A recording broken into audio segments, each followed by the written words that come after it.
There you go. We're live.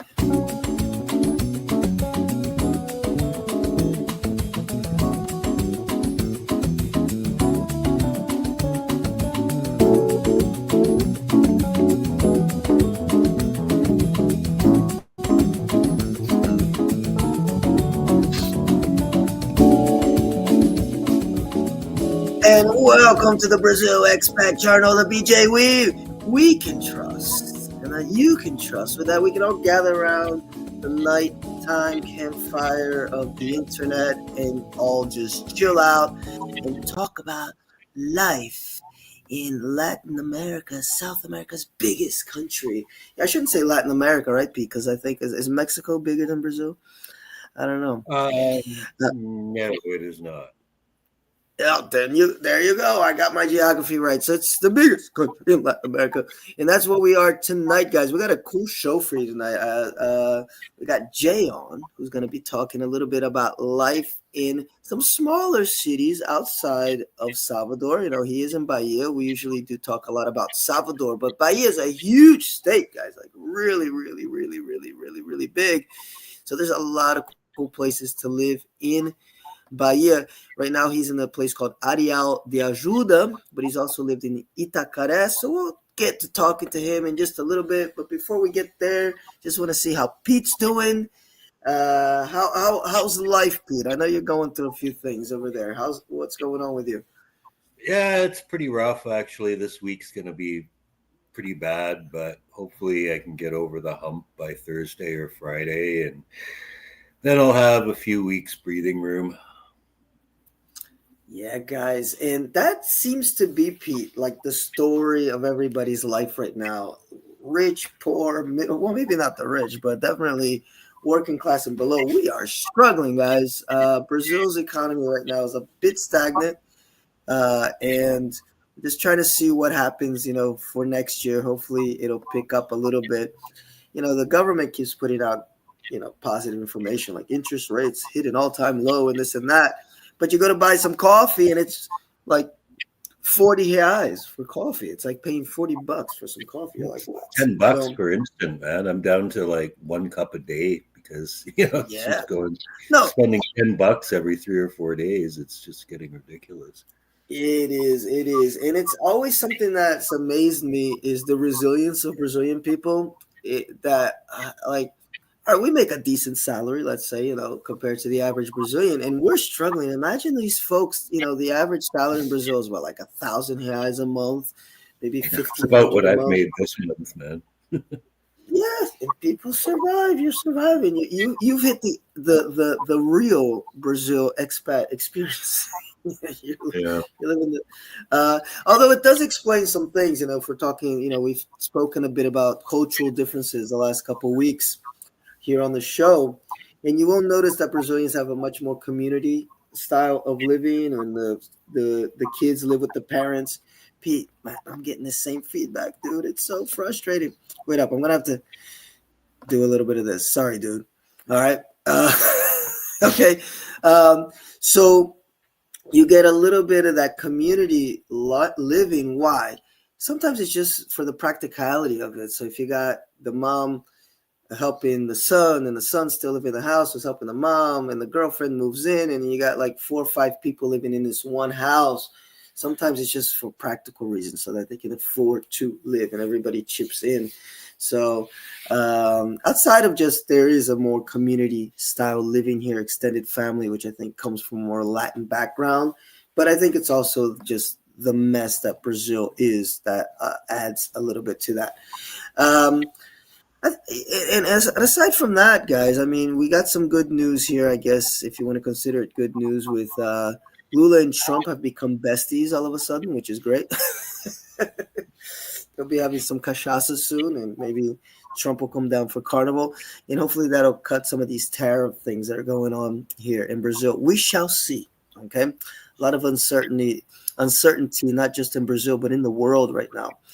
And but I still think Brazil is a good place to be, to kind of be able to weave around that uncertainty. I think a lot of expats are no, I'm sorry. A lot of people are leaving, Europe and America right now. If you look at some stats, they're showing that a lot more, there's a bit of a wave of people leaving these countries to find either cheaper places to live or just more, what would be the correct word? Just get away from all the mess that you get, if you're living in America and in Europe and World War III and this and political fights and all that stuff. Just come to Brazil and chill out. Anyway, that's my intro for today. I want to get to talking to Jay here. All right, so let me put him on. He is, like I said, originally, what is this story, Jay, by the way? From Connecticut and California? How does that work? Yeah, I was.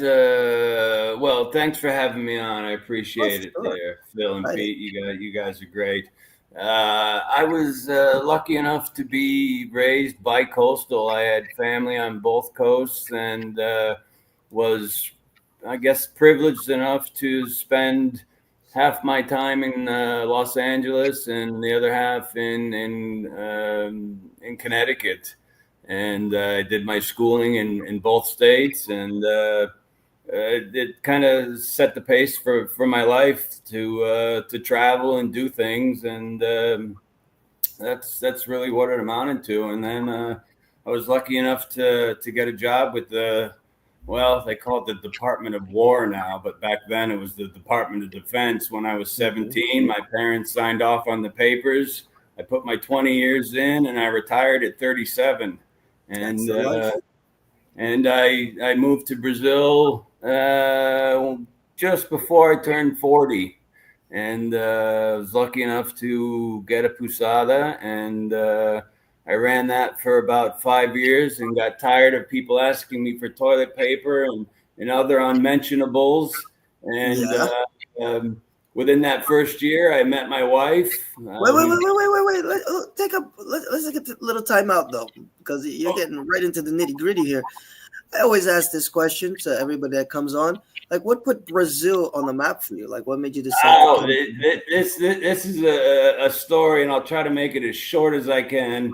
Before I was in Brazil, I was visiting Italy, and I was living in a host house, and I was partying with some guys, and he goes, "Oh, we're going to Brazil tomorrow. You want to come with us?" And I'm like, "Yeah, sure." I'm like, "Sounds like a great idea." Well, wake up in the morning, they're gone.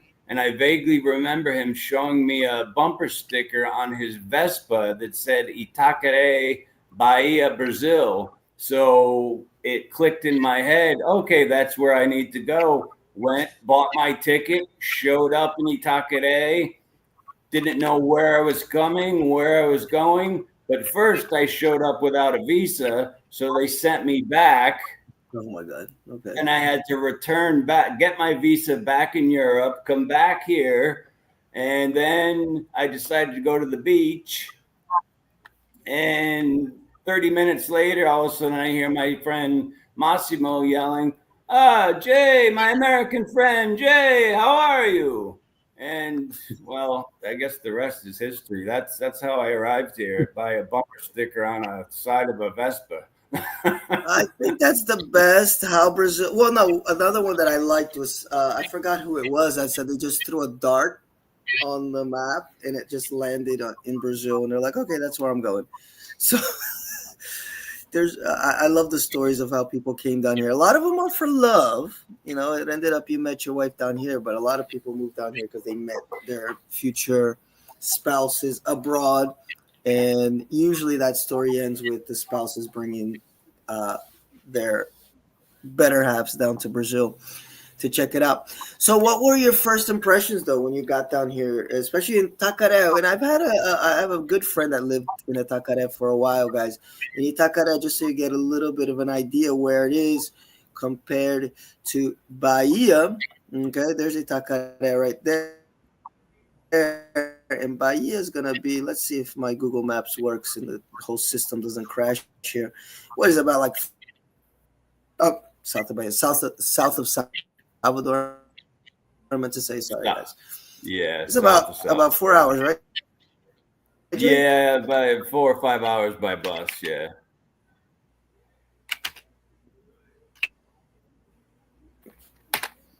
Let me see him. Put it on Google Maps. Did we freeze? Oh, looks like we all froze. Are you there? Yeah, I'm here. I'm here, brother. Hello. Are we there? I'm good. Yeah.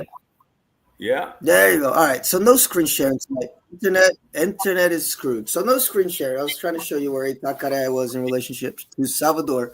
In relation to Salvador, it's about what, 4 hours more or less, Jay? From Salvador? Yeah, 4 to 6, depending on the bus, depending on the car you're riding in. And it was funny because I flew into Sao Paulo, then went from Sao Paulo to. So I flew over Itacaré to Sao Paulo back to Salvador, over Itacaré again, and then flew from Salvador into Ilhéus, over Itacaré again. And when I got here, I didn't speak one word of Portuguese and did not want to speak Spanish because I didn't want to offend anybody. So I get into the taxi, and the taxi, he didn't speak any English, and I'm trying to tell him how to get to the bus station.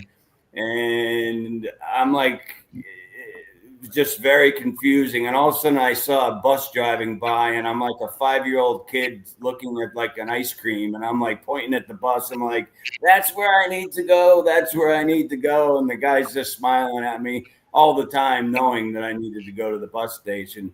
So I get on the bus, and I'm still dressed from clothing arriving from Italy to Germany and then coming here. So I'm soaking wet, sweating, taking the bus into Itacaré, and I'm coming down the hill, and you just see this beautiful blue ocean. I mean, it's just mesmerizing. Then I just look off to my right, and I didn't know quite what it was. I didn't know it was a favela at first, and I was like, where am I arriving?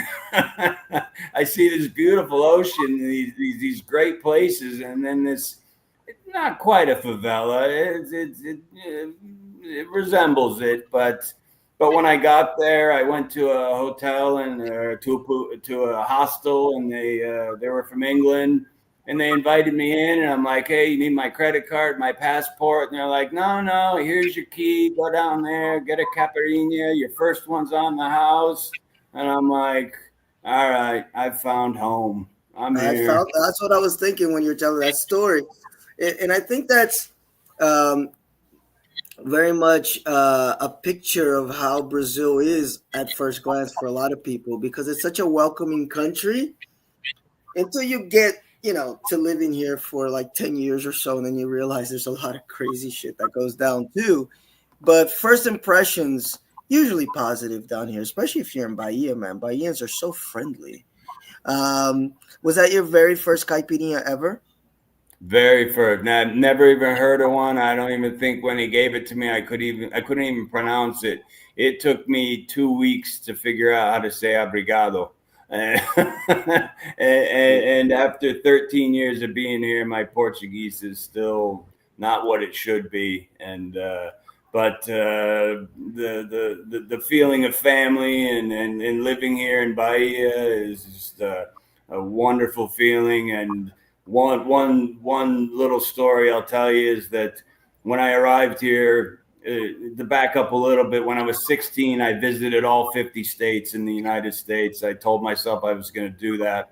So when I arrived in Brazil, I arrived in Bahia at first, and then I visited all 26, call 27 if you want to call Brasilia. I visited every state in Brazil because I wanted to see what Brazil was all about. So I did that for my first couple of years. And Bahia brought me back, and that's where I came back to, and I haven't left. I've bounced around between Itacaré, Arrial D'Ajuda, Trancosa, Carariva, Ilhéus, but basically within a 5-hour limit, and that's it, man. It's where it's at. I love it here. It's there's no way. I have not been back to the United States since I've been here, and I don't plan on ever going back. Wow, this is so cool. I had a guest on a long time ago who was a student from England, and he did a bit of a trip like that. I think he managed to get to like 17 or 18 states. So I would love to have you back on in the future to talk about your top states or top locations, because folks are always curious about that. I get questions a lot in the comments about what's the best city in. Wait up, Pete. Pete, you got a lot of feedback, bro. Can you be on mute unless you are speaking, please? Because I really don't like to mute people. But it's a bit frustrating, that feedback there. What I was saying is, folks ask a lot about that. What are the best cities to live? Just outside of the usual, São Paulo, Rio, Salvador, Curitiba, I guess you can put in there too. And the only way to find out is talking to you people, because I ain't traveling that much. I've traveled a little bit, but I have not been to more than 5 states. I don't think, maybe 4. So cool, man. I'd love to have you back to talk about that. So it was love at first caipirinha, as it usually happens down here. And how is Itacaré? Oh, there you go. We got some questions here. So I'll ask that in a second, Life is. And thank you for joining us. Thank you for everybody that does join us, who's been listening, who's been commenting.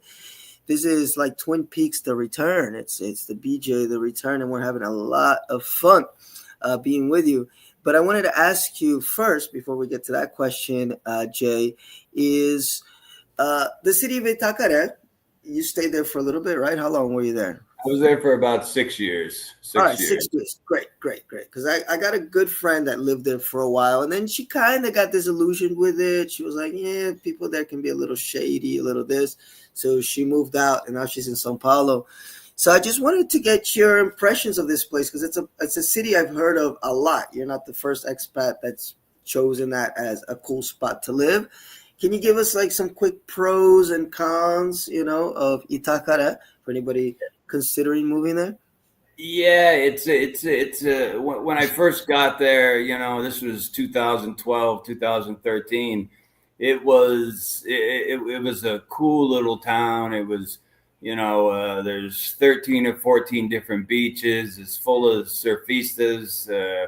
Just a great vibe. I mean, the people there were just, there was no sense of tension. It was just a really good vibe. And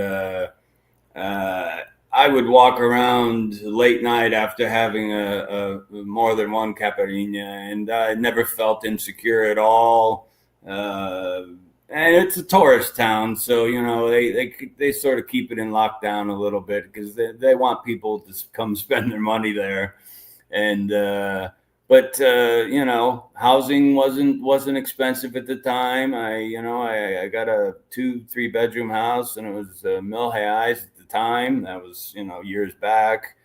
And at the time, I mean, inflation's gone crazy, as we all know, and Pete spoke of before.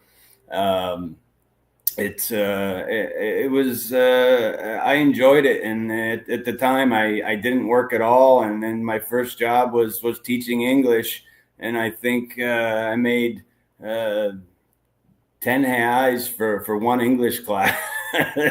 But for me, it wasn't about that. It was about experiencing Baianos and learning Portuguese and experiencing the food and then the people and going to the beach every day and not having to worry about anything. I was after 20 years working for the government, I took my boots off, and I've had Havaianas on since I arrived here and haven't put shoes on since, my friend. I feel you, man. I feel you. And I'm looking at some of these pictures. It looks lovely. It reminds me, and by the way, shout out to my friend Dave. I sent him the link because he's actually planning to move to Bahia. He did his service down here in São Paulo, and now he's like, I'm ready to retire up in Bahia, and good for him. And this reminds me of a place he took me to, which was Praia do Forte, which had a touristy looking downtown, a little bit more, trendy than this. This actually looks a little bit more rustic than Praia do Forte. But I can imagine that the tourist part, that affects the city a little bit? How did you feel about the tourism there? Did that take away Back then, something? back then, the tourism was okay. It wasn't so much bothersome. And after 6 years, I moved away and came down here to Arrial D'Ajuda, and then briefly went back to Itacaré a few years back, and it completely changed. Now there's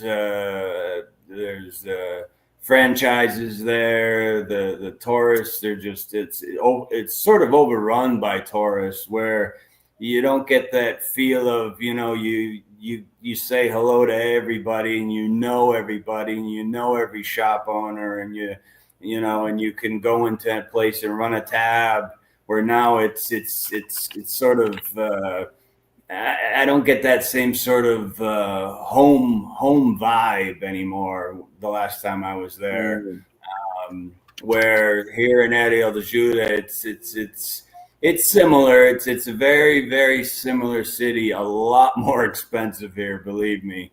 But it's very touristy here as well. But the quality of living here is better. But Itacaré, 10 years ago was great. Now it's still good for a lot of people, maybe just because I've gotten older. But I'd put 12 years on me. I went from 40 to what I am now. And my experiences and my visions and the way I see things are a little bit askew, maybe, or just have matured, you could say. I would recommend it as definitely a place to check out. I mean, you can still get property at a decent price. If you can get a decent projero, a decent bricklayer to build your house, you're doing all right.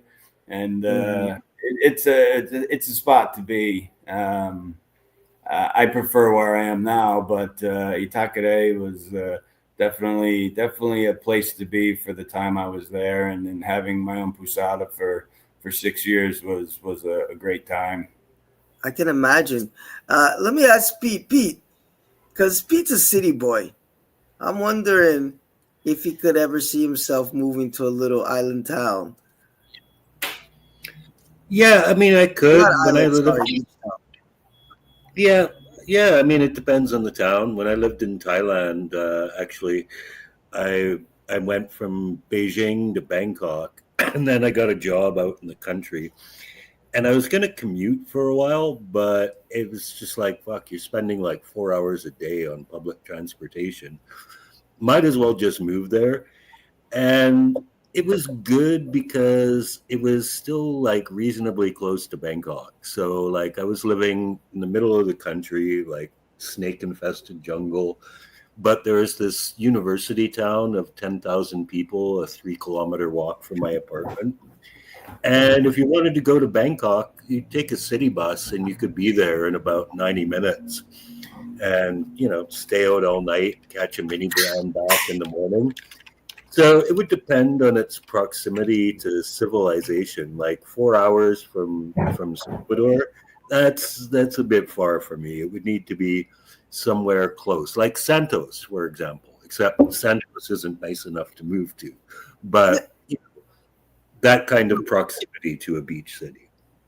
I got you. Yeah, I asked this because, everybody's got different lifestyles. And one thing that today makes living in a little town like that easier is that almost everything's remote, so you can work online. Most of us work online. We would never go back to going around Sao Paulo. Oh my God, I can't believe I used to do that. Just go from a neighborhood that's like 14 kilometers away to another one that's 20 kilometers and still make it home in time for dinner. Insane. Nobody wants to go back to that life. And it kind of makes living in a small town something that is feasible, and it's kind of like it can become a reality, but then you got to think about how you are as a person. So I like what you said, Jay, about how maybe your thoughts have changed, like you've gotten older. Where are you in your life? Like I'm in a part of my life where I still want to party, and I still do, but not as much. So if I move to a smaller town, I'd like to do like Pete said, like Santos. I can be in São Paulo in 2 hours, party the night away, drink everything, come back in the morning, and then go back to like easy living. So just something to consider when you are thinking about these smaller towns. Because Jay, like what was there to do in Itacaré that was like, outside of the norm of just walking down the beach, fishing? Obviously, those little town cutesy type bars that you get. What could you do outside of that culturally?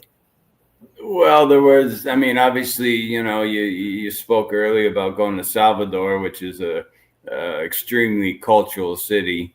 Yes. So to get on a bus, which I didn't mind, and to go up to Salvador, it wasn't far away.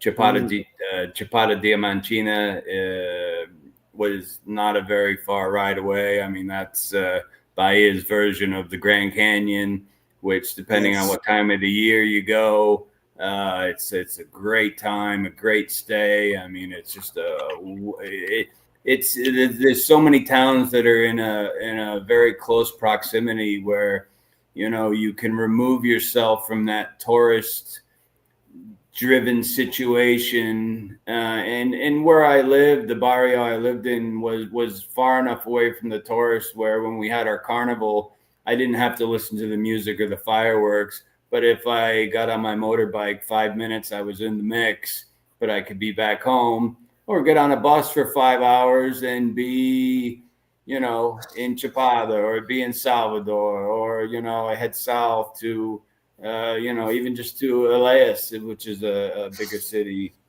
So, it was sort of a centrally located. Then you had the peninsula above you, which you had Meraú and all these different little cities, which were similar to Itacaré, but a little bit more quaint, I guess you could say.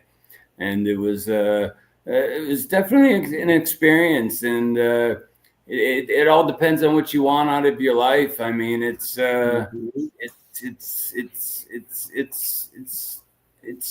what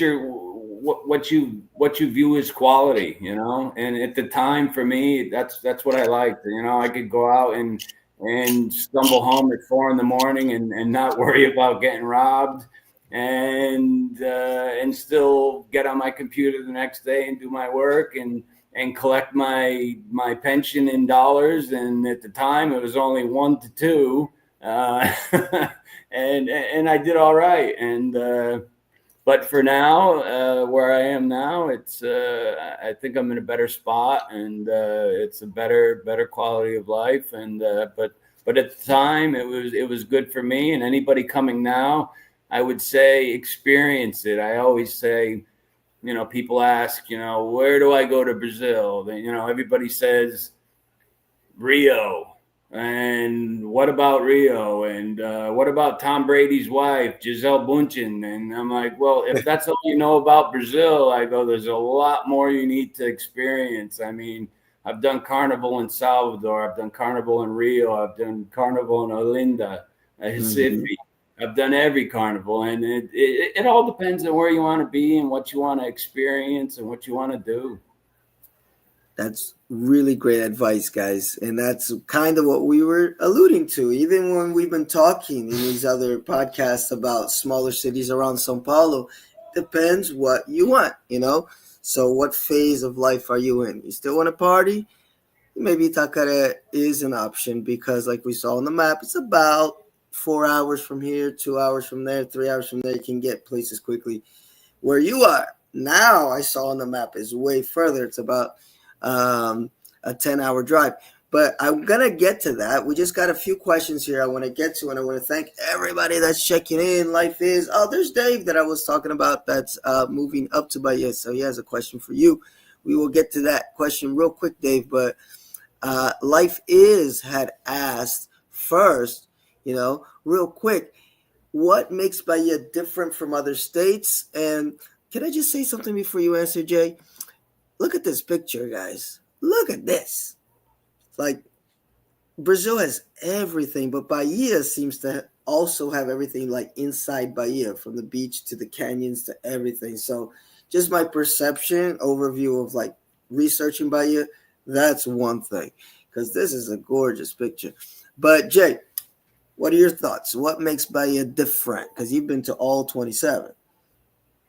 Bahia for me is it's laid back. There's no pressure. There's an acceptance that people that have they just accept who you are and what you do, and they don't care if your Portuguese is not the best, and they don't judge you on the color of your skin. And if you're hungry, they're going to invite you in and give you something to eat. And it's not a cruel state. I mean, there's areas all over the world, and I'm not going to say there's parts of Bahia that I won't go to, but it's one of those states where wherever I've been, and I've been very lucky in the cities I've been to. Everywhere I've been, I've felt at home. Any market I go into, if I'm short a few bucks, or if I need to run a tab somewhere, they don't worry about it. Everybody's just very, very welcoming, and it's not, and I don't feel as it's because I'm a gringo, and I get that a lot. They're like, oh, it's because you're American. They think you're rich. It's not that at all. It's just a very opening, welcoming feeling, and that's what I say. That's why I've been here in Bahia. That's why I haven't left, and I won't leave. That's what I can say about it. You said it all, man. I mean, I just sent a song to a friend that I wrote like when I got to Brazil, which was called Menino da Bahia. Like I met this guy from Bahia, and it's exactly what you said. It's just this friendliness, this openness, this just here I am if you need help in this, whatever, that Brazil already has, like in general, even in places like São Paulo, which are way rougher and faster, but just I think that's part of Brazilians' nature. They're just more open and welcoming. But Bahia just takes it to the next level. When my friend Dave's here, it was the first time I went to Bahia. He invited me up there to go to Praia do Forte, but I got there a little bit earlier, and I said, I had like 4 days by myself. Man, I've never felt more at home. Anywhere. It was a Monday night. Everything's closed. I found this little bar that was open by the beach. Everybody was in there having fun, maybe smoking some things, maybe not smoking some things, sharing the beer. And then I found, we all had a good time, listened to some Bob Marley. And then I went home. And then I'm waking up, walking down the street, and the guys from the bar were these, like these street sweepers. Like they were more or less homeless dudes. Man, they treated them like I thought they were actual like paying patrons at the bar. Like, no, they were the family. Like it was the most wildest thing I've ever experienced, because I would never expect that. And then I got a picture with these guys. We hugged. They were like, yeah, parce. Man, it's just really welcoming. Like, and you can only really know once you meet a Bahian, and then you're like, what the hell? These people are just from another planet. Look at this. Dave J is asking you what you think about Serra Grande. It's very close to Itacaré, and it's where he's moving. Oh, well, funny story. I went from Itacaré. I decided to go to Serra Grande to try it out. It's a very quiet, quaint town. If you don't mind having no internet for days, if you don't mind having no power for days, if you don't mind having to get in your car and drive for kilometers to get anything and pay more than what I pay here in Arrial D'Ajuda, which, if anybody knows Arrial D'Ajuda, Trancosa, Caraíba, I equate it to Beverly Hills or Aspen. that's where I live now. But Serra Grande is I went there to try it out for a year or two with my wife, and we lasted 3 months and said nope. We packed it up and came back down here to Arrial D'Ajuda, and Serra Grande was definitely my roughest stay. The people obviously were nice, but the town was just a lot of strange goings on. And I don't mean candomblé or anything like that, but it was the town seemed a bit broken. I mean, a lot of hippies, a lot of smoking's going on, which that doesn't bother me at all.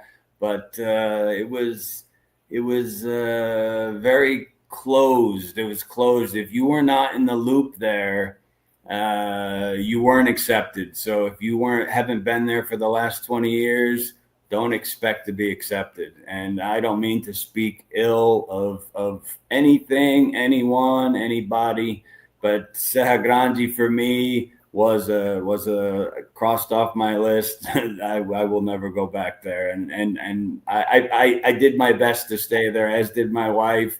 And we changed houses a few times, figuring that might help.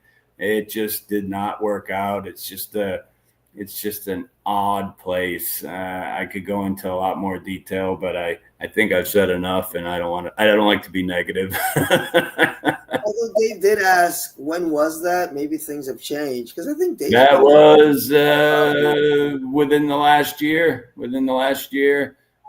Because I lived in Itacaré from 2012 till 2018.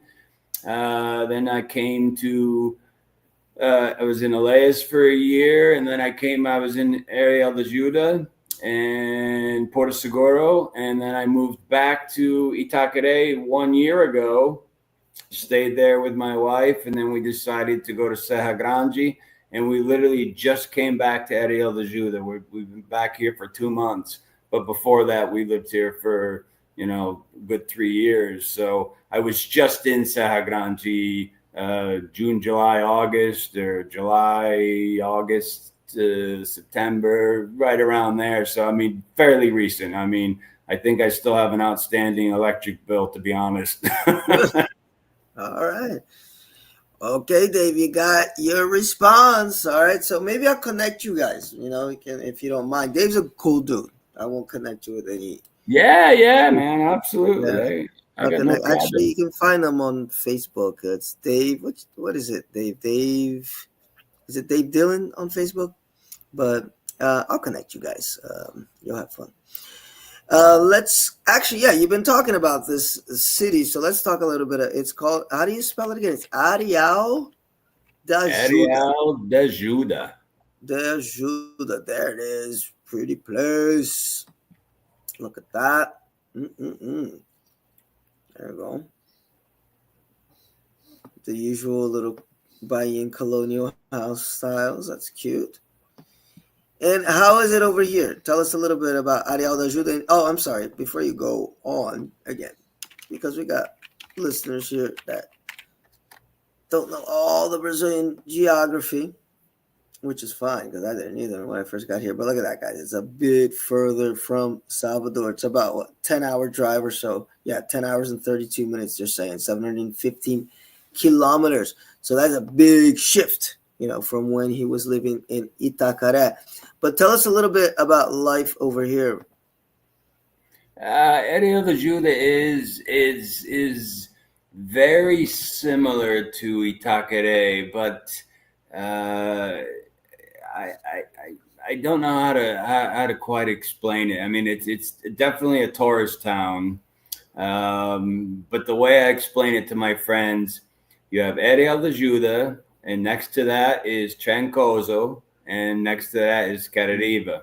And the way I explain it is these three towns are similar to, they are Bahia's version of Aspen or Beverly Hills. Literally, Rihanna has a house in Trancoso. Some Saudi prince has a house in Trancoso. And that's just one town over from me. Things are very expensive here. Gas, where I was, gasoline was 5 reais a liter. Here it's 7. My rent here is over 2,000, 2,400 reais. Compared to Itacaré, which was 1,000, Serra Grande was 1,800. It's a shift, but the people here seem to be, because it's such a I don't want to say more expensive town. It is a more expensive town, but the people that visit here tend to have a lot more money.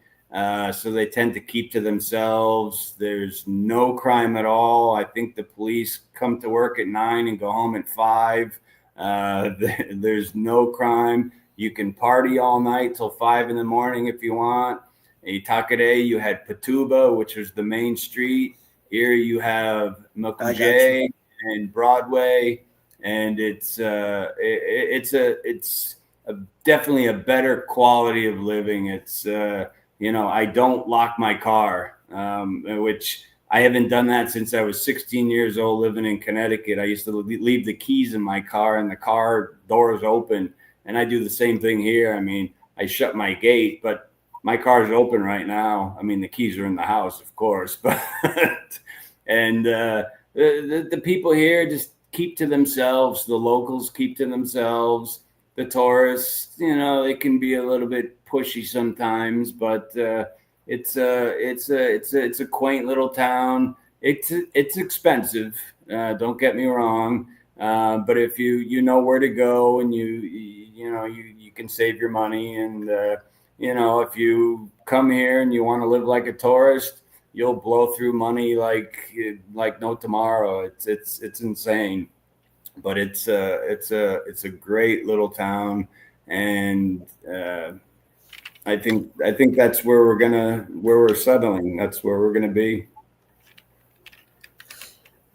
But are there areas in the town that are more like for the locals that maybe is a little bit cheaper? Like if you're away, because we were looking at the pictures here, and it seemed like it's really a resort town.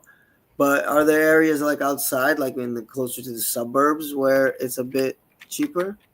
Oh yeah, there's a few barrios. Santiago, San Francisco is a little more expensive. I'm down Strada de Balsa, which is the most expensive part of the town, which not by choice, but I'm here. And but there are some small little bars. Unfortunately, my wife is sick tonight, so I had to bring her to the hospital. And while she was getting treated, I wandered to one of the local bars and grabbed a Spicino and a cold beer, and it was normal price. Where if I was down on Mukuje, which is the tourist trap street, we'll call it, it would have cost me 3 times as much. And last week we went out, and just because I love my wife, and I took her out, and we just had a little bit of sushi and a couple drinks, and all of a sudden I get 500 reais bills hit on my table, and I was like, okay, we are not tourists. We don't have this kind of money. We're gonna stick to going to Sam's Club, going to Tacadao, and we'll buy our food there and eat at home. So it depends on how you want to live. I mean, you want to live like the tourists, and you want to shop at the places where Rihanna goes. You go for it, and you're going to drop a mill everywhere you go.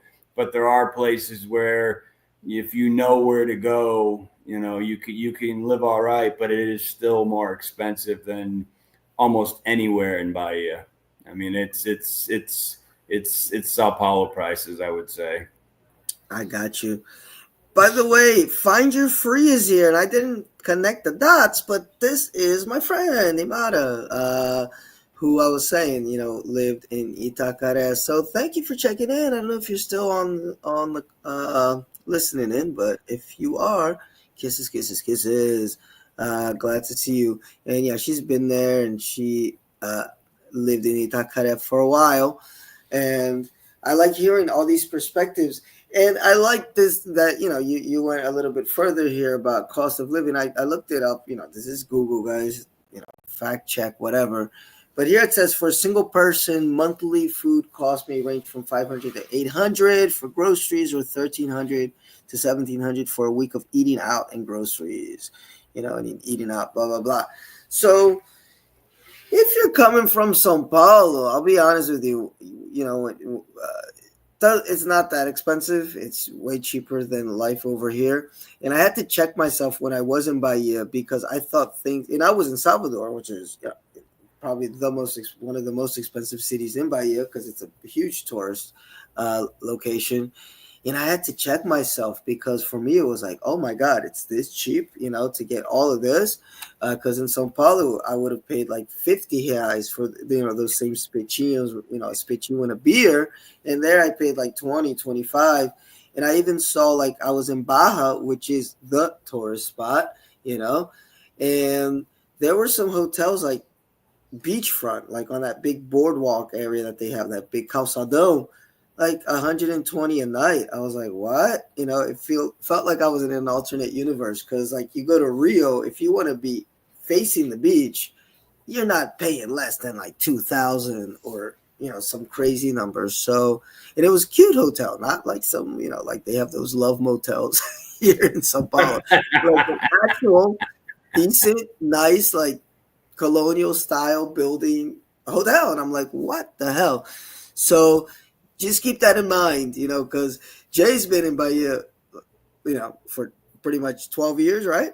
Yeah, 12, almost 13 years. Yeah. So when you're saying cheap, expensive, I get it, because you're saying from what your reality is, that you've been accustomed to. But we got a lot of guys here listening in that will come down and go to Rio and Sao Paulo, and for them that's like, cheaper than the US. Well, this is like, would be even cheaper than living here. But it's lifestyle choices, guys, because one thing I did notice, Jay, you talked a lot about driving, so probably you need a car to live in some of these cities.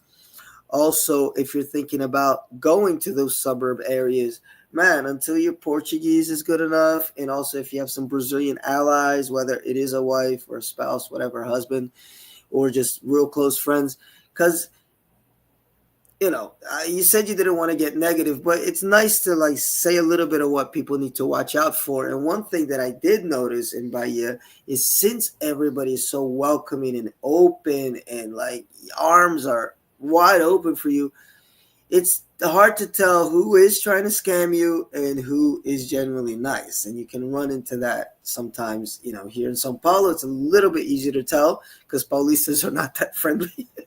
And that not to interrupt, Phil, but no, go ahead. That reminds me of a story.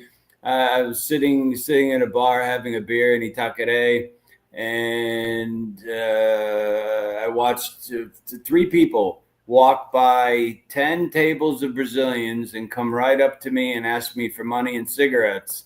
And my Portuguese was just getting good enough where I go, why didn't you ask any of the other tables? Why'd you come right to me? And they said, because you're a gringo. You've got money. You're rich. And I just looked at him and I said, you go ask your fellow countrymen. I was very polite about it, as polite as I could be. Mm-hmm. and it was, it is, you can get the bait and switch, however you want to look at it. And it's very interesting. And even here, it's, I do what I can.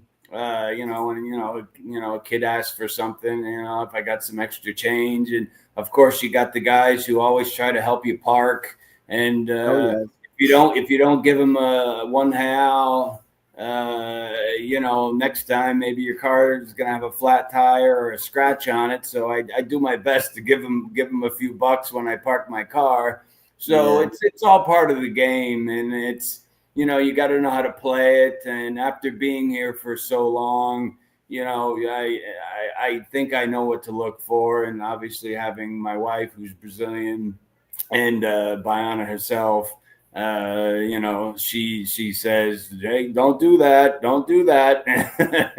And sometimes I heed her warnings, and other times I don't, and usually I regret it. But like you mentioned, it's always good to have an ally, and whether it be a spouse or a friend or whoever it may be, it definitely helps. A lot. And speaking of being an ally, guys, thank you so much, Jay, for coming on and sharing so much information, because that's what we try to do here on the Brazil Expat Journal, is kind of prepare you guys, especially those of you that are thinking long term. And there's a lot of people thinking long term when it comes to Brazil, and it's not an easy country to navigate. It's an easy country to fall in love with, to have a 2-week vacation in. But living here is another, like a whole other ball game. And I wish that I had some stuff like all these expat pages and WhatsApp groups back when I moved here in 2008.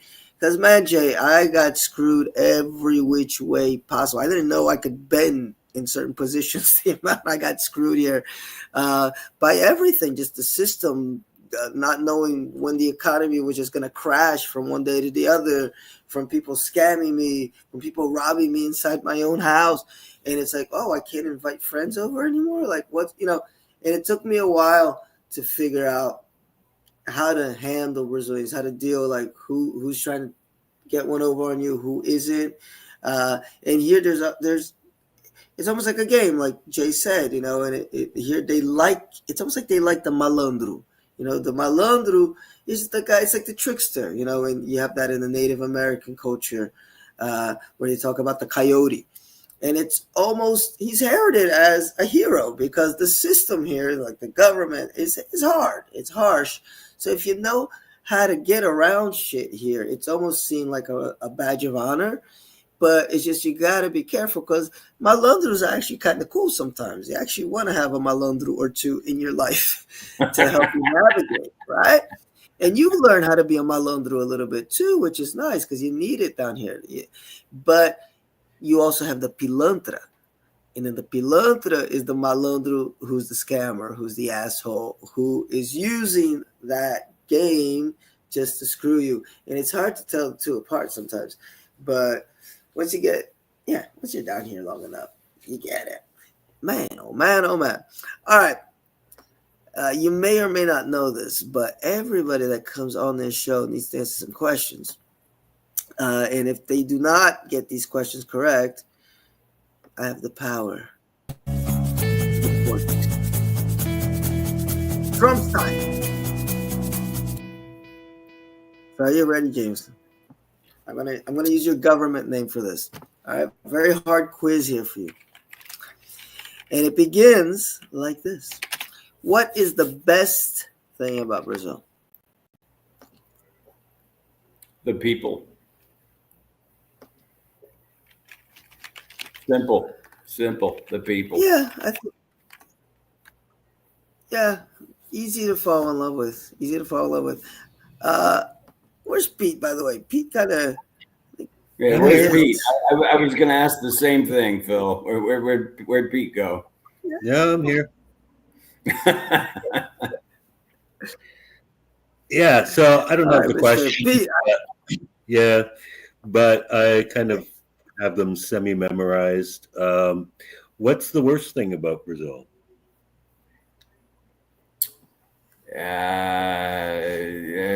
There's a list of things, and my wife warned me about speaking ill of Brazil before I started this tonight.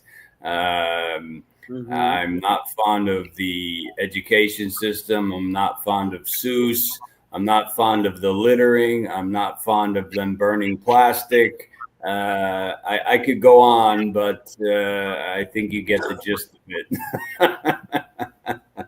No, I get you. And, when we say the worst, guys, every country, I can make that question about any place on planet Earth. It's the best thing and the worst thing about China, Afghanistan, America. So, every country's got its faults, some bigger than others, and that's what it is. What is your favorite Brazilian food? Bobo de camarão. Bobo de camarão, we've seen that before, which is it's like that stewy. Is that the squash with shrimp and cooked inside? It's the mandioca, the ipim. You cook it up and you puree it and put in onions and garlic and coentro and dende and obviously camarão, shrimp. And you make kind of a stew and you put it over the rice. So it's sort of like a moqueca, but with a puree of ipim. Okay. Yeah. Absolutely delicious. Especially when it comes out hot, steaming hot. It is really good. Go ahead, Pete. All right. What is your least favorite Brazilian food? Least favorite Brazilian food? Fígado asado. That is very popular here, and I love it. No, man. Yeah. Oh, I love this. Yeah, my mom used to make it. No. Yeah. It's just liver with onions, guys, but it's just made in this special Brazilian way. I don't know what they do with it. That's a little different. Because I didn't eat liver in the U.S., but down here I like it. So, all right. I enjoy it. What is, let me see. Oh, what is your favorite Brazilian drink? By the way, Pete, next question. I'll put it in the private chat for you. What is your favorite drink? Favorite Brazilian drink? That's a tough one because I've had so many caipis that I can't do them anymore. So I go back home to Jack Daniels. I'm sorry, I can't give you a straight answer on my favorite Brazilian drink. That's just not one I can answer. What about non-alcoholic? Any like juices and stuff? You got to geez, you could fill my umbu, suco de umbu. Oh, my favorite. Umbu, acerola. Oh, graviola, cacao. Oh, any pulpas in a blender with a little bit of sugar and some ice all day long. Any could be fresh, could just be the frozen pulpas. Love it. Especially umbu. Umbu is my favorite. Umbu is delicious. By the way, I just started doing this like last year because of my better half here, whose advice I have to follow a little bit more often. I totally understand you, Jay. But he started buying these things just to, save a little money because I love drinking juice, but I hate those sufreshi, those box juices. They're horrible. Oh, horrible. Yeah, really bad. And Brazil is full of good fruit, but I don't always get a chance to go to the feira. So guys, down here it's like so normal. You go to like the supermarket and they have these little packets that has kind of the frozen, I guess it's the pulp, right? It's the pulp, and you add about 500 ml of water, a couple tablespoons of sugar, however sweet you want it. So you get a half a liter of literally pure fruit juice, and it's not tang, it's not high C, and that's what I drank when I first got here. And somebody said, "What the hell are you doing?" They're like, "Why aren't you buying these pulpas?" And I would look at them in the freezer, and I didn't know what they were. I'm like, "What?" Because my Portuguese wasn't good. I'm like, maracujá, maracujá. I'm like, what is this? What's an acerola? What's an umbu? What's a caju? To me, it made no sense. But afterwards, I've burned through so many liquificadores, so many blenders since I've been here because of this. I feel you. It's so funny. And I was going to ask you, like, I don't remember ever seeing this in the U.S., like pulp from a fruit to, like, I don't know. That's why I never. Frozen orange juice concentrate, Philly. That's about the closest we got was Tropicana frozen concentrate orange. That's it. Nothing else. I do remember that. Yes. So it literally, like, I've been here since 2008. Like, this is the first year. Before I used to get the closest to natural juice possible or just buy the fruit. But I don't have time in my day to be chopping up fruit. I do it sometimes on the weekend, but this is way more convenient and it's delicious. So yeah, get yourself some popas. That's a good one, dude. I'm glad you brought that up. I don't think we've ever talked about on the show. Okay, you're breaking new ground. Breaking new ground. Pete, did you get the questions there, bro? Yeah, we're on 6 now. Yeah. Yeah, I had to increase the font by about 300% so I could actually read it. Pete's having some eye issues, dude. Yeah. But anyway. So the best place you have visited in Brazil? I would say Olinda, outside of Recife. That was pre-carnival, carnival, and post-carnival. I had a really good time there, and Praia de Pipa. Praia de Pipa, I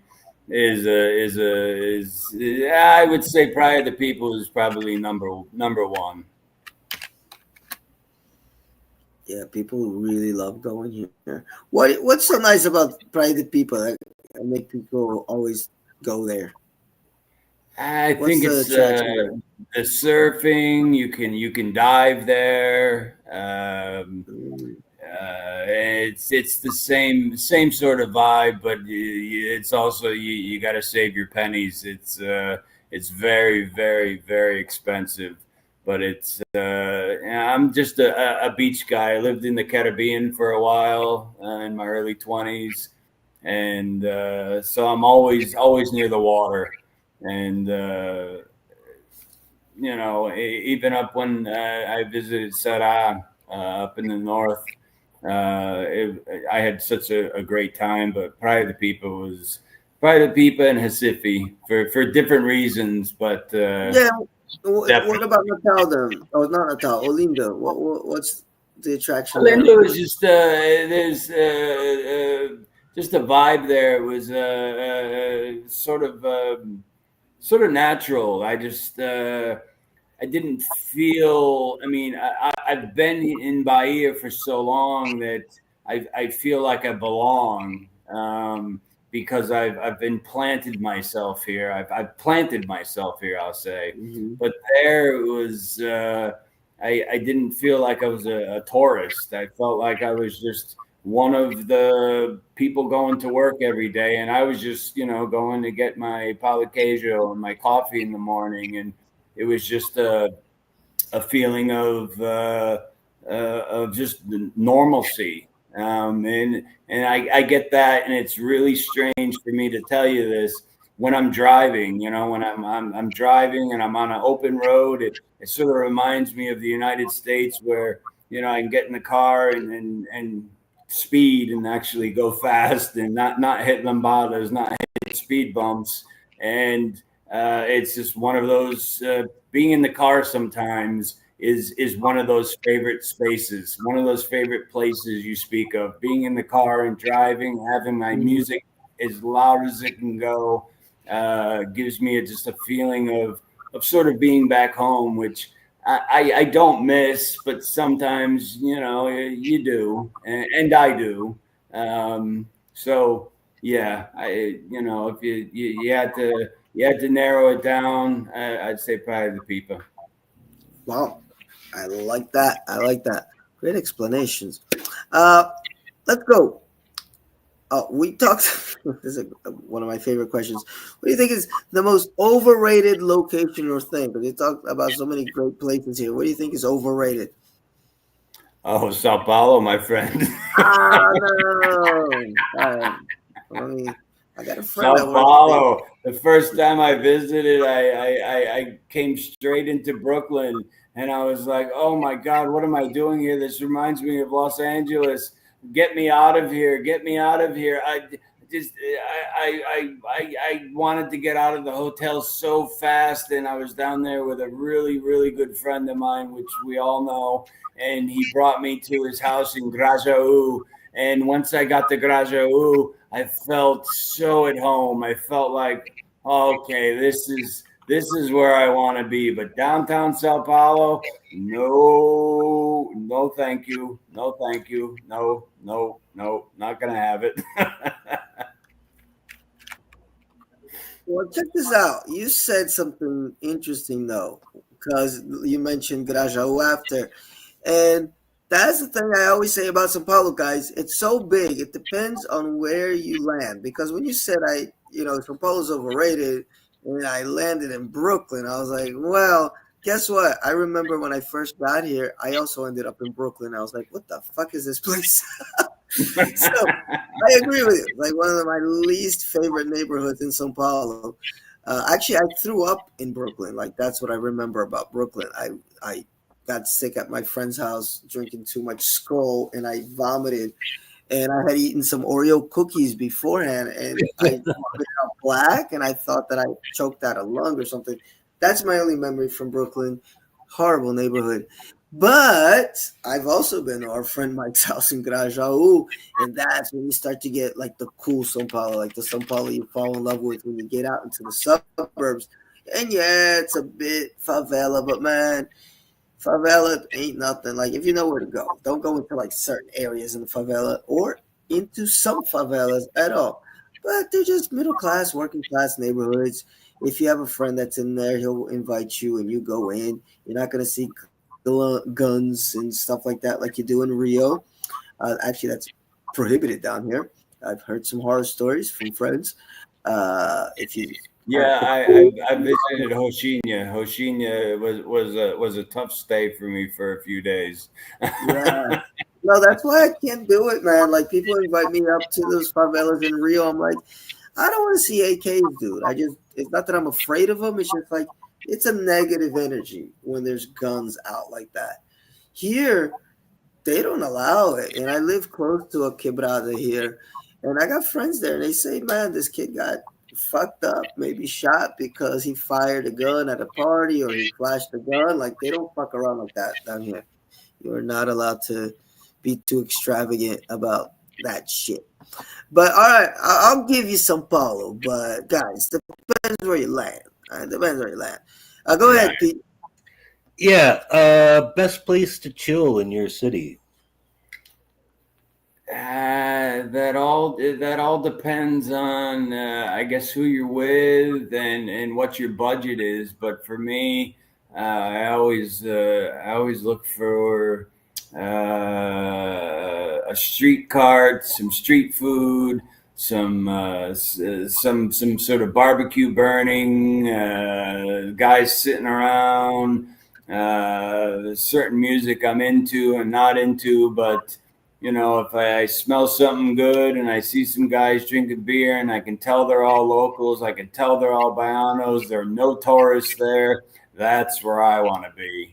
That's where I'm going to feel at home, because then I'm going to start babbling off my bad Portuguese, and they're gonna, then I tell them I'm an English teacher, and then we start talking and they're telling me their best English lines they know, and it's just and it's at any corner. There's a Seuss, a little Upa that I had to take my wife to tonight, and while she was being taken care of, I wandered down the street and grabbed the beer, and like I said, I grabbed the Spicino, and it was just the local guys just getting home. They still were covered in cement, and she was not having a good time, but for me, I was I was having a great time. Where there are people down on Mokuje who are spending, dropping a mill at least, and they think they're having a good time. Well, believe me, for the $20 I spent tonight, my time was a lot better. Beautifully said, and I 100% agree. Yeah. Although you did mention Portuguese, and life is asked, how did you learn Portuguese? That's an interesting one. That was I never took lessons. I learned by teaching English, because a lot of my students, they spoke Portuguese, so they would speak it to me, and I'm like, what does that mean, and how does that work? And like I said, after my first year of being here, I met my wife, and she spoke English, very good English.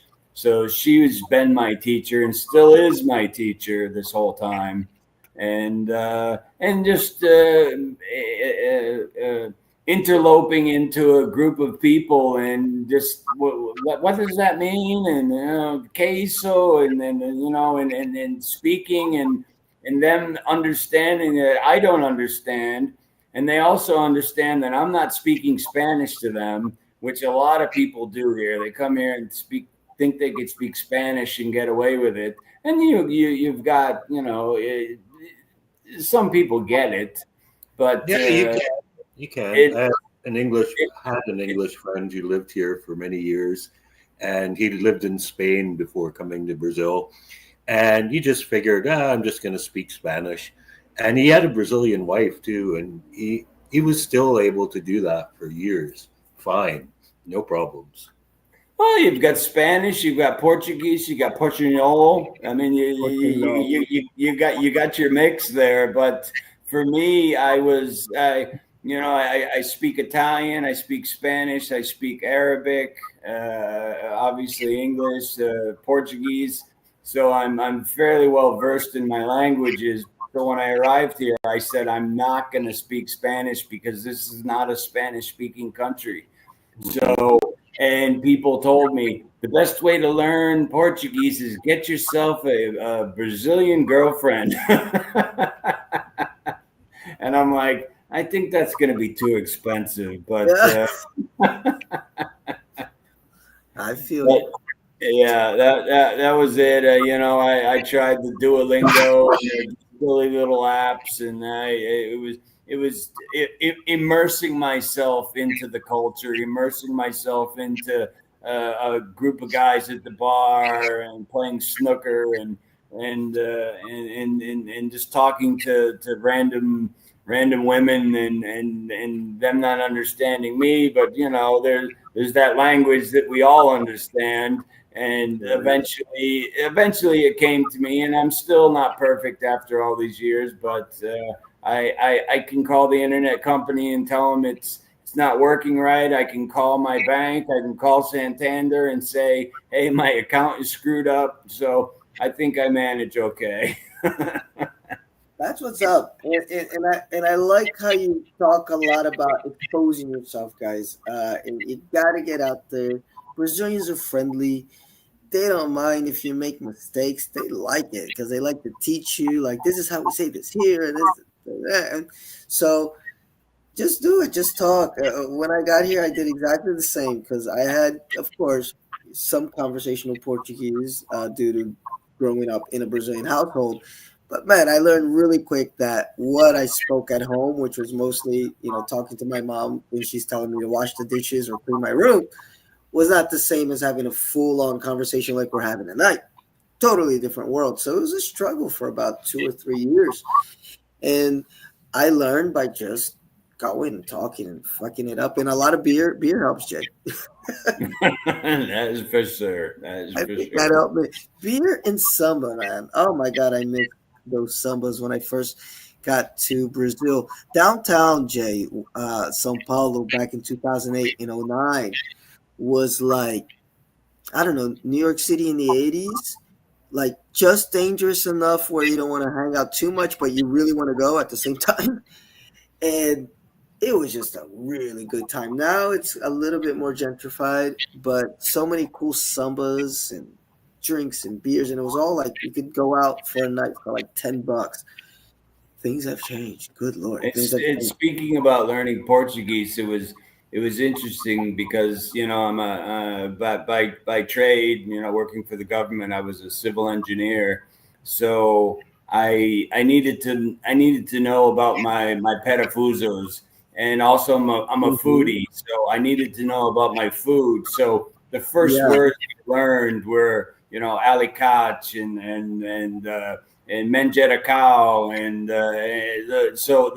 those were my groups of words that I learned very quickly. Eu quero, eu preciso, and then it was something about food or pregos or parafusos or whatever it may have been. I learned my 2 separate groups, and it was something about tools and how to build something, and the other was about food. And for the first 2 months, I'm like, how come there's no cream here?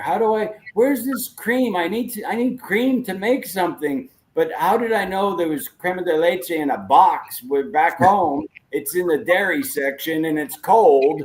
And it drove me crazy not being able to find cream for my first 3 or 4 months here. But I trial and error. That's how I learned.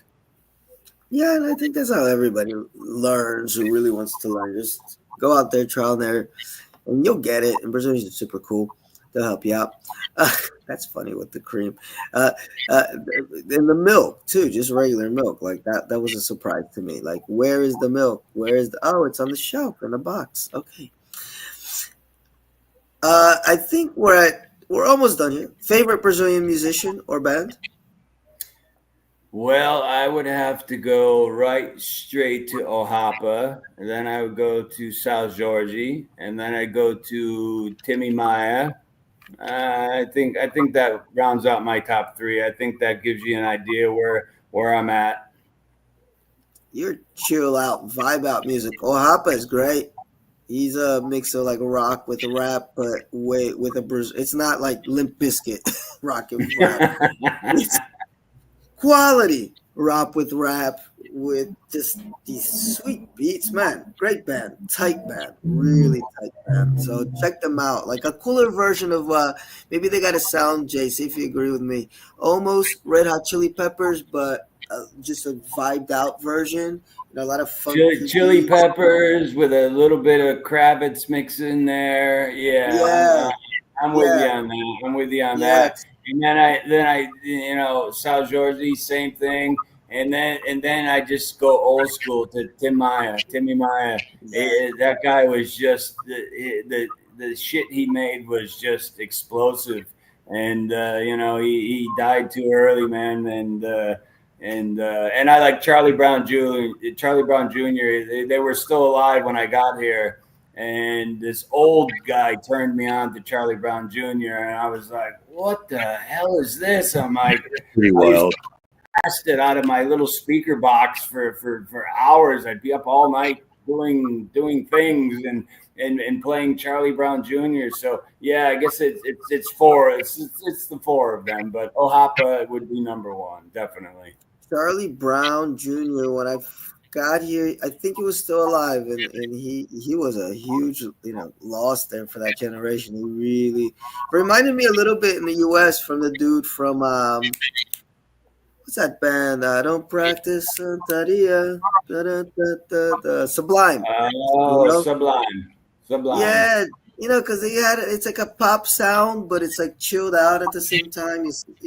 Charlie Brown Jr. reminds you a little bit of that, and unfortunately, the lead singer also, died due to drugs. Yeah, and Tim Maia, like you said, that's classic, guys. If you're coming down to Brazil, we got a few podcasts, a few shows about music. Me, Pete, and a couple of friends ranked our favorite albums. I think we did 2 of them, and Tim Maia, man, he's got to be on your list. Put him on your Spotify. He's actually got a great bunch of songs in English, too. And I'm not saying that to, like, hype his English stuff. It's better than the Portuguese. Like, it's all good. But his English stuff is really nice, real spaced out. And of course, São Jorge, which we talked about on this show at length. One of the best, which blends everything. Samba with MPB, and he's got a great, guys, if you want to get to know São Jorge, get the soundtrack to This Life Aquatic, where he does Portuguese versions of David Bowie songs just on acoustic guitar. Beautiful album, gorgeous album. So if you want to get something different from him, and then just check him out on Spotify. And last question is, that would be a word of advice for future visitors to the country. Yeah. That's a tough one for me because I've kept it light for this podcast, this conversation, and I've seen one thing that sort of disturbs me, that the police here, they are the judge, the jury, and the executioner. And I saw a person disappear that was wrongly accused, and I drove by him in the road, and they got the wrong person, and they realized it a day later, and they packed up the posse and went to go get the right person the next day. So the police here can be difficult. I always carried a $50 note in my pocket just in case I happened to do something wrong, and that would be the only negative thing. That word of advice is just, keep your nose straight. Try not to cross any lines, because, like I say, the PMEs here are judge, jury, and executioners. And I don't want to end it on a sour note, guys, but that's where I have to bring that. I'm sorry. No, but it's real. It's a reality, guys. And I think it's important, Jay, when we are outside of our home country, we are guests. No matter how, even still feel like I'm a guest, even though I was born here, but I grew up somewhere else. Like I grew up in a different culture. I'm here. I'm still a guest. Like there are lines that I won't cross because I have not been here since, from zero up to now. So tread lightly, tread as you would at your friend's house. And then you see, sometimes you'll get to be a best friend with somebody, and maybe they'll give you more liberty in their house than somebody you met for just a year, but you're still not going to go into their master bedroom in their bathroom and take a shit, right? At least not without asking.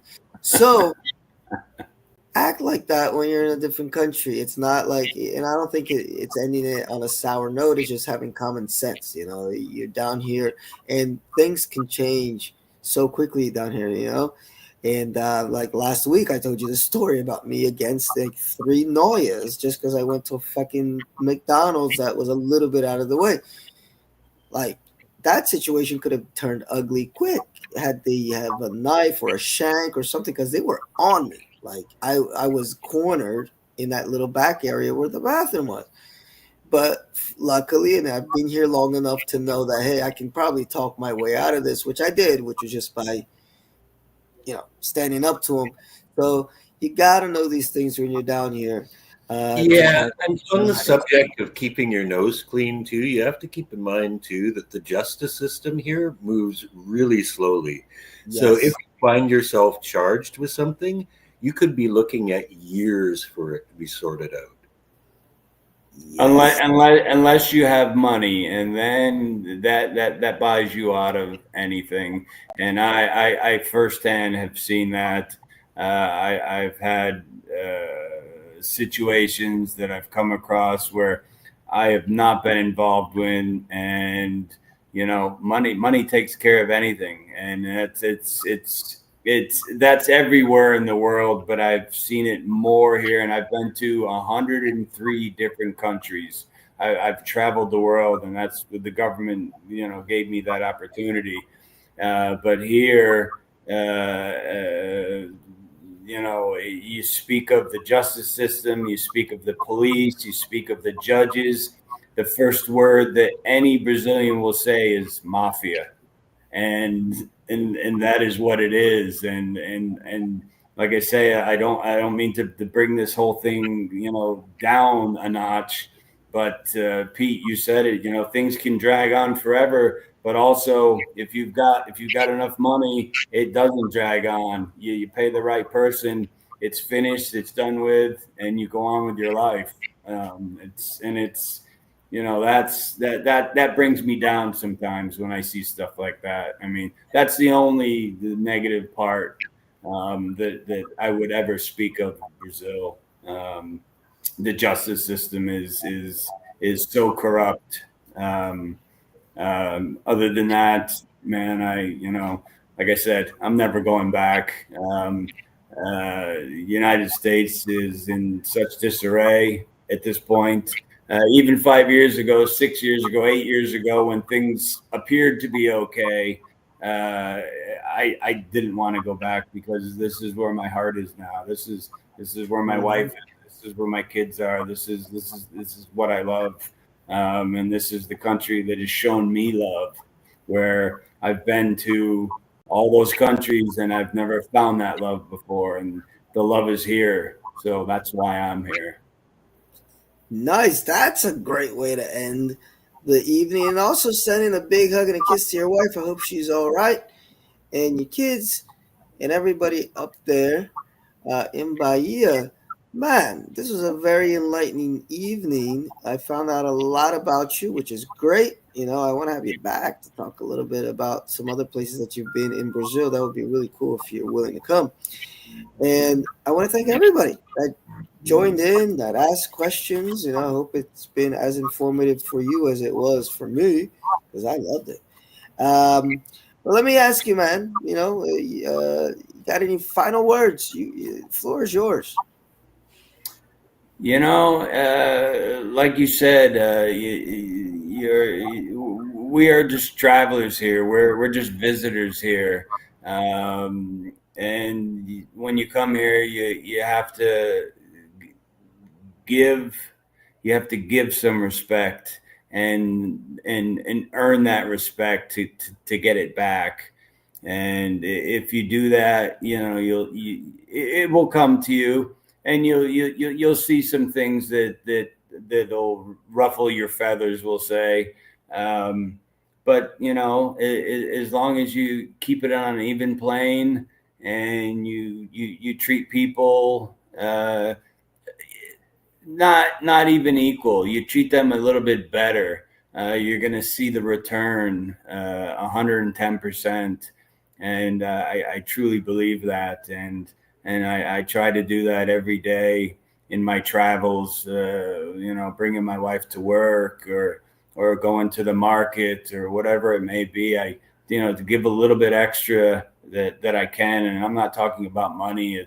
It's a lady tonight, specifically at the market. I was buying a beer. She just had this awful look on her face. And I'm just, boa noite, tudo bem, tudo jóia, and then she's ringing me up and she's not saying anything. I'm like, bom trabalho, and she finally realizes, like, oh, this is like not a normal guy, not a normal gringo, and she just kind of yells at me. She's like, boa noite. I'm like, okay, ciao, ciao, and I'm like, man, you know what? Just a few simple words made that lady's night, where I watched 5 people in front of me. She didn't say a word to them. They didn't say a word to her, so give a little extra and you'll get it back.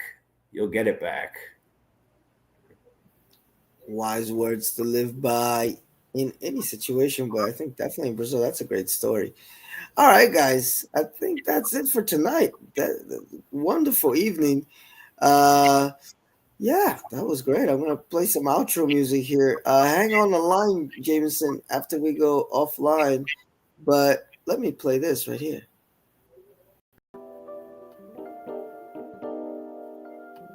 And thank you guys for listening to the Brazil Expat Journal, the BJ you can trust. I'm thinking next week we're going to talk some folk creatures of Brazil. And because we're still in the Halloween mood, and maybe give you a couple Brazilian horror flicks you can check out. And also tune in next week for some kind of freaky stuff once more. But thank you, Jay, for being with us tonight. Thank you all for listening. Please like and subscribe to the page, and we'll see you next time.